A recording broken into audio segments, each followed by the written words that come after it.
And today we stand here to say some things such as defund the police, invest in communities.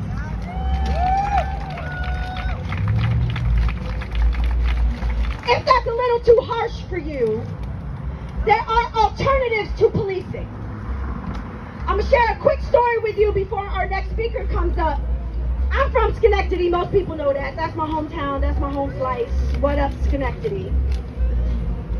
And Schenectady is as flawed as Albany and Troy and Saratoga and all the capital districts, with all of its over-policing and underfunding of community programs. So when I was in a car accident yesterday, they needed 6 officers to give one man a sobriety test.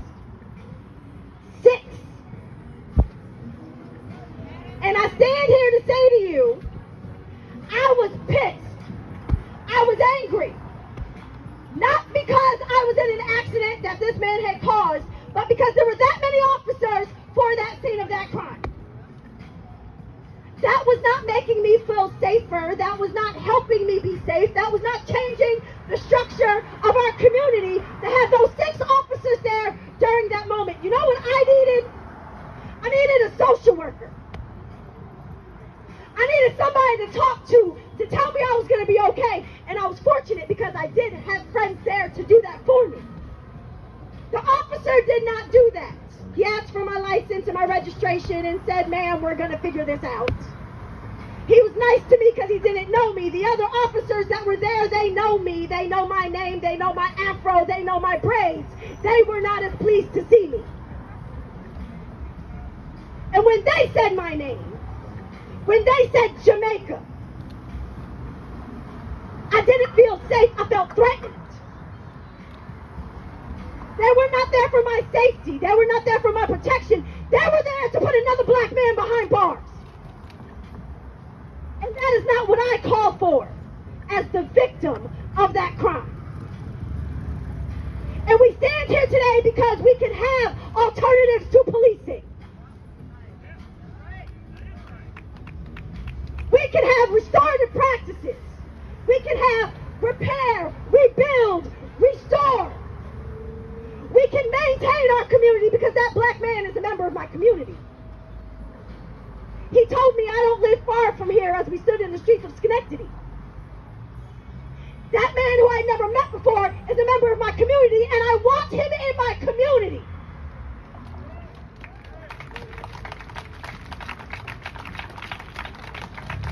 So when we stand here today and we listen to the voices of impacted people who are formerly incarcerated, and we hear from community members that are in a fight for justice to create change in the city of Albany, and as I stand here before you as a member of the Schenectady community fighting for change in Schenectady, understand that's what change looks like.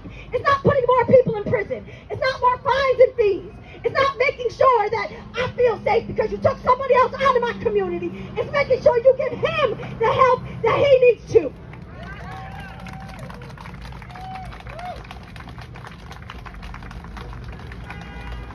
We're going to stop convincing black and brown people that we become safer by putting black and brown people in a cage.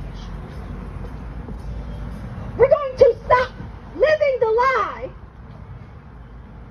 that by removing a person from our community, it changes the environment that created the circumstance. It don't. I'm channeling a little bit of Sean Young right now because that's what he talks about all the time, and y'all know that. Removing a person does not change the environment that created the circumstance. We need to stop criminalizing poverty. We need to stop criminalizing mental health. We need to stop criminalizing homelessness. We need to stop criminalizing addiction.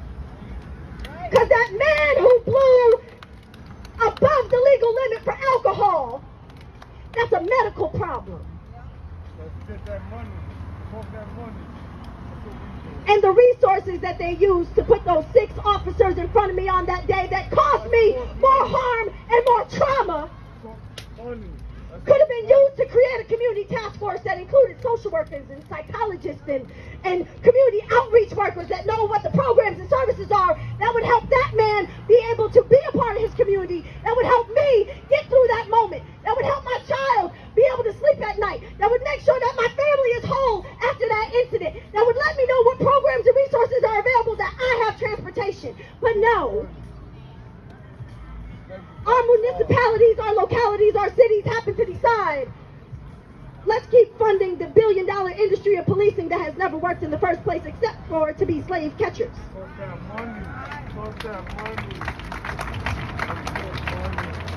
That was created for the purposes of protecting property, not protecting people, and specifically protecting the property of the people that have profits. I am no prophet, but I am a woman of faith. And this is where we get to the point about what does change look like.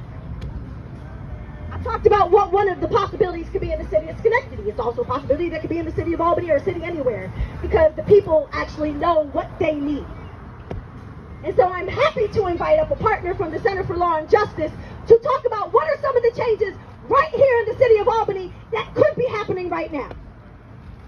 That could end mass incarceration, that could end the criminalization of black and brown bodies, that could make Sheriff Craig Apple take his ass back to his office and stop using broken window as an excuse to harass people.